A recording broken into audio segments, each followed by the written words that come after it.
ये हमारे पास वेंट्रिकल है, ठीक है। अब ये वाला पार्ट है ना, इसको ये क्रिस्टल शेप होता है, ठीक है। क्रिस्टल शेप होता है, तो ये बात याद रखनी है। दूसरा ये कि ये rough and posterior inflow track होता है, यहाँ से इनफ्लो हो रहा है ब्लड का। और ये वाला जो होता है ना, ये स्मूथ इंटीरियर आउटफ्लो ट्रैक होता है, ठीक है। ये rough and posterior inflow track और ये स्मूथ इंटीरियर आउटफ्लो ट्रैक होता है, ठीक है। और यहाँ पे अपनी बात याद रखनी है, जब ब्लड यहाँ से आता है इस तरह करके और फिर इस तरह करके जाता है, तो वो 140 का एंगल बनाता है, ठीक है। यहाँ से इस तरह करके आया और फिर इस तरह गया, तो उसने एंगल बनाना होता है 140 का, ठीक है।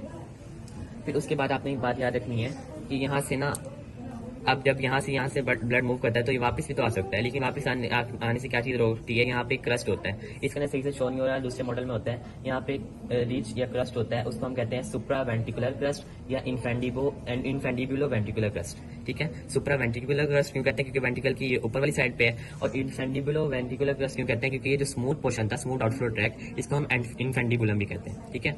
तो ये क्या हो गया, ये रफ एंड इनफ्लो ट्रैक था, ये स्मूथ आउटफ्लो ट्रैक था, जिसको हम इनफेंडिबुलम भी कहते हैं। यहाँ पे क्रस्ट होता है जो आउटफ्लो को बैक फ्लो को रोकता है, उसको हम क्या कहते हैं, इनफेंडिबुलो वेंट्रिकुलर क्रस्ट या सुप्रा वेंट्रिकुलर क्रस्ट, ठीक है। ये हमारे पास इसके बारे में हो गया लेफ्ट वेंट्रिकल के बारे, राइट वेंट्रिकल के बारे में। अब आ जाते हैं लेफ्ट एटीएम के ऊपर। लेफ्ट एटीएम का जो स्ट्रक्चर है वो बेसिकली सब कुछ इसके जैसा होता है, बस इसके अंदर एक चीज़ अलग होती है कि इसके अंदर आपको ये डॉट्स नजर आ रहे होंगे। यहाँ पे ये 1 2 और इसी तरह 3 4 ये डॉट्स होते हैं, बेसिकली होते हैं पल्मोनरी वेन्स के। पल्मोनरी वेन्स ऑक्सीजन ब्लड लेके आती हैं और वो यहाँ राइट एटीएम के अंदर ड्रेन होती हैं, तो इसलिए ये यहाँ पे ये 4 डॉट्स मौजूद हैं, 2 इधर से आ रहे होते हैं, 2 इधर से आ रहे होते हैं, ठीक है। इसके अलावा यहाँ पे हमारे पास जैसे यहाँ पे ट्राइकस्पिड वाल था, तो यहाँ पे बाइकस्पिड वाल होता है। वैसे ही वो कॉर्डर टेंडन या पेपली मसल से अटैच होता है, वो बाकी सारे फंक्शन वैसे ही जैसे हमने इधर पढ़ा था। उसके बाद लेफ्ट वेंट्रिकल का दिक्कत, लेफ्ट वेंट्रिकल का भी वैसे ही है कि इसका इनफ्लो ट्रैक होता है रेफ एंड, और आउटफ्लो ट्रैक होता है यहाँ पे जो होता है स्मूथ होता है, ठीक है। और ये जैसे हम इसको इनफेंडिबुलम कह रहे थे, तो यहाँ पे इस वाले पार्ट को हम इनफेंडिबुलम कह देंगे। ऐसे यहाँ पे एक बात याद रखने वाली है बहुत इंपॉर्टेंट, कि जो दोनों सेमिलर वाल्व होते हैं ना, अब यहाँ पे हमारे पास होगा ये पल्मोनरी वाल्व होगा, ठीक है, जो इसकी स्मूथ सरफेस पे होगा। और वेंट्रिकल की राइट वेंट्रिकल की स्मूथ सरफेस के पास जब इनफेंडिबुलम से गुजरेगा तो आगे होता है एओर्टिक पल्मोनरी वाल्व, ठीक है। और जब लेफ्ट वेंट्रिकल की स्मूथ सरफेस से गुजरता है तो आगे होता है एओर्टिक वाल्व, ठीक है। एओर्टिक वाल्व एक पल्मोनरी वाल्व है। तो एओर्टिक वाल्व और पल्मोनरी वाल्व दोनों से पहले हमारे पास एक स्पेशल कर्व एरिया होता है, एक मिनट चलते रहेंगे,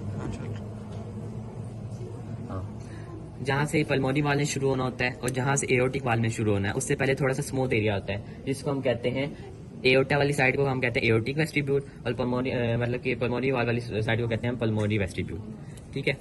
अब दोबारा सुन लें कि ये जो हमारे पास पल्मोनरी वाल और एओर्टिक वाल के स्टार्ट होने से पहले थोड़ा सा स्मूथ एरिया होता है, ये वाला और ये वाला, ठीक है। तो इस पल्मोनरी साइड वाले को हम कहेंगे पल्मोनरी वेस्टिब्यूल, क्योंकि ये पल्मोनरी ट्रंक है, ठीक है, पल्मोनरी साइड पर जा रही है। और ये जो एओर्टा की तरफ जा रहा है, एओर्टिक वाल से पहले का स्मूथ एरिया है, इसको हम कहते हैं एओर्टिक वेस्टिब्यूल, ठीक है। ये बात आपने याद रखनी है। इसके बाद हमारे पास एओर्टिक वाल के अंदर होते हैं 3 किस्म, ये एओर्टिक वाल है ना, इसके अंदर होते हैं 3 तरह के कस्प, ठीक है। कौन कौन से होते हैं, पोस्टीरियर, ठीक है, राइट लेफ्ट और पोस्टीरियर, ठीक है। ये राइट लेफ्ट और ये पोस्टीरियर साइड पे पोस्टीरियर, ठीक है। राइट वाला जो कस्प है उधर से ओरिजिन होता है राइट कोरोनरी आर्टरी का, जो लेफ्ट वाला कस्प है उधर से ओरिजिन होता है लेफ्ट कोरोनरी आर्टरी का, और जो पोस्टीरियर साइड का कस्प है इधर से ओरिजिन हो रहा होता है, वो उधर से किसी आर्टरी का ओरिजिन नहीं होता, किसी कोरोनरी आर्टरी का, इसलिए हम उसको कहते हैं नॉन कोरोनरी कस्प या नॉन कोरोनरी साइनस भी कहते हैं, ठीक है। 3 साइनस होते हैं या 3 कस्प होते हैं, एक राइट होता है, जैसे राइट कोरोनरी आर्टरी का ओरिजिन होता है, जो लेफ्ट वाला होता है लेफ्ट कोरोनरी आर्टरी का ओरिजिन होता है, जो पोस्टीरियर वाला होता है उससे किसी का ओरिजिन नहीं होता, इसलिए हम उसको नॉन कोरोनरी साइनस कहते हैं, ठीक है। उसके बाद हम ये दो बड़ी वेसल जोन पे आ जाते हैं। ये जा रहा होता है यहाँ से, ये ब्लू वाला पल्मोनरी ट्रंक, डीऑक्सीनेटेड ब्लड होता है, पूरा ऑक्सीनेटेड ब्लड होता है, इसलिए ब्लू है, ठीक है। अब ये ब्लू वाला जो है ना, ये इसकी लेफ्ट साइड और राइट साइड। अब आप देखो कि लेफ्ट साइड पे जो है ना वो सिर्फ एक ही जा रहे हैं, ये देखो एक ही जा रहा है, और इधर ये 2 हैं, 2 दिखाए नहीं हुए, इधर 2 होते हैं और इधर 1 होता है, ठीक है। ये बात आपने रखनी है। इधर 1 क्यों होता है, क्योंकि लेफ्ट साइड पे ना कि जो लंग है ना उसके 2 लोब हैं, उधर 1 जा रहा होता है, ठीक है। और जो राइट साइड का लंग है ना उसके 3 लोब हैं, उधर 2 जा रहे होते हैं, ठीक है। इसके 3 लोब हैं, 2 जाएंगे राइट साइड पे, उस लेफ्ट वाले के 2 लोब हैं, उधर 1 ही जाएगा, ठीक है।